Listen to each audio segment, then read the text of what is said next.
Korps Garda Revolusi Iran menyatakan telah meluncurkan 40 rudal ke wilayah Israel sebagai balasan atas serangan Amerika Serikat ke situs nuklir Iran. Sebagian rudal yang diluncurkan adalah rudal terbesar Iran, Khorram Shahir 4.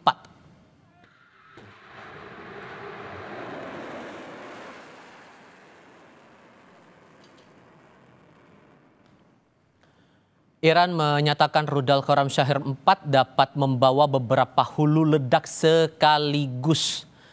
Iran mengklaim rudal presisi tinggi ini punya daya rusak yang dahsyat dengan jangkauan hingga 2.000 km dan bisa membawa hulu ledak seberat 1.500 kg. Juru bicara Garda Revolusi Islam Iran, Kolonel Iman Tajik menyebut rudal Khorram Shahir 4 ini juga baru dipakai perdana dalam perang kali ini.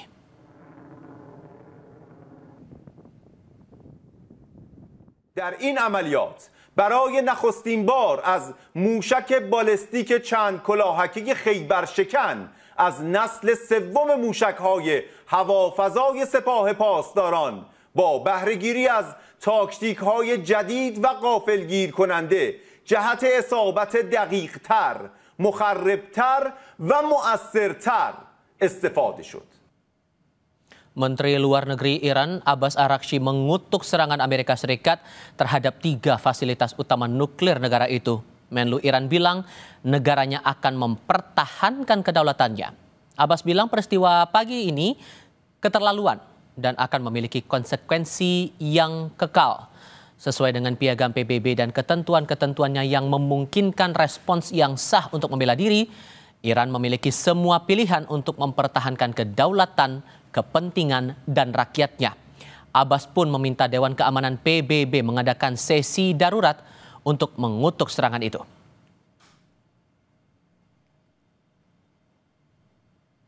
Iran's peaceful nuclear facilities. It is an outrageous, grave, and unprecedented violation of the fundamental principles of the Charter of the United Nations and international law. The warmongering and lawless administration in Washington is solely and fully responsible for the dangerous consequences and far-reaching implications of its act of aggression.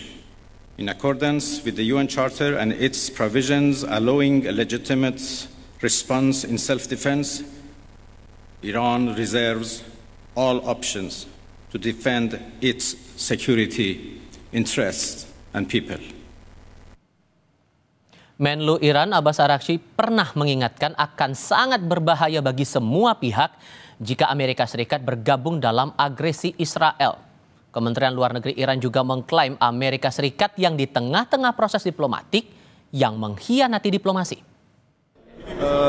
As everybody knows, we were in the middle of negotiations with the United States, and we were supposed to meet for the 6th round on 15 June. Then all of a sudden, the Israelis decided to attack us on 13, only 2 days before the negotiations. It is obvious that they are against diplomacy. It is obvious that they don't want, a peaceful, settlement of this issue. Presiden Amerika Serikat Donald Trump mengonfirmasi serangan terhadap 3 situs nuklir Iran di Fordow, Natanz, dan Isfahan. Presiden Trump mengatakan serangan mendatang terhadap Iran akan jauh lebih besar jika tidak ada kesepakatan damai. Trump juga berterima kasih kepada Perdana Menteri Israel Benjamin Netanyahu karena sudah bekerja sama sebagai tim. Tonight I can report to the world that the strikes were a spectacular military success. Iran's key nuclear enrichment facilities have been completely and totally obliterated. Iran, the bully of the Middle East, must now make peace. If they do not, future attacks will be far greater and a lot easier.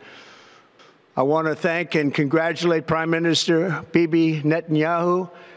We worked as a team like perhaps no team has ever worked before. Perdana Menteri Israel Benjamin Netanyahu merespons langkah Amerika Serikat yang ikut menyerang Iran sebagai keputusan berani. Netanyahu menyinggung Trump menunjukkan kekuatan yang dinilainya bisa mengubah sejarah. Congratulations, President Trump. Your bold decision to target Iran's nuclear facilities with the awesome and righteous might of the United States will change history. President Trump and I often say, peace through strength. First comes strength, then comes peace. And tonight, President Trump and the United States acted with a lot of strength. Di lain pihak, Sekjen Perserikatan Bangsa-Bangsa atau PBB Antonio Guterres prihatin dengan penggunaan militer Amerika Serikat terhadap Iran. Via akun X, Guterres menyebut tindakan Amerika sebagai eskalasi berbahaya yang mengancam perdamaian dunia dan keamanan internasional.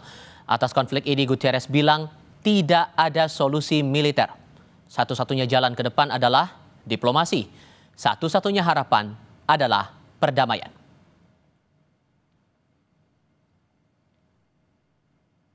Amerika Serikat pada Minggu pagi menyerang 3 situs nuklir di Iran. 3 situs nuklir itu berada di 3 kota yang berbeda, Natanz, Fordow, dan Isfahan.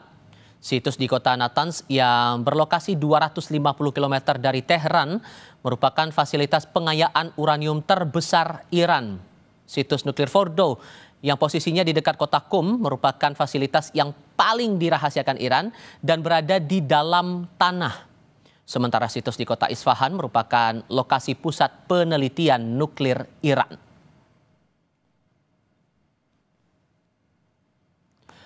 Saat menyerang fasilitas nuklir Iran, Amerika Serikat mengerahkan 6 pesawat pengebom B-2. Pesawat-pesawat itu membawa bom GBU-57A atau GBU-57A/B. Bom ini sering disebut sebagai penghancur bunker.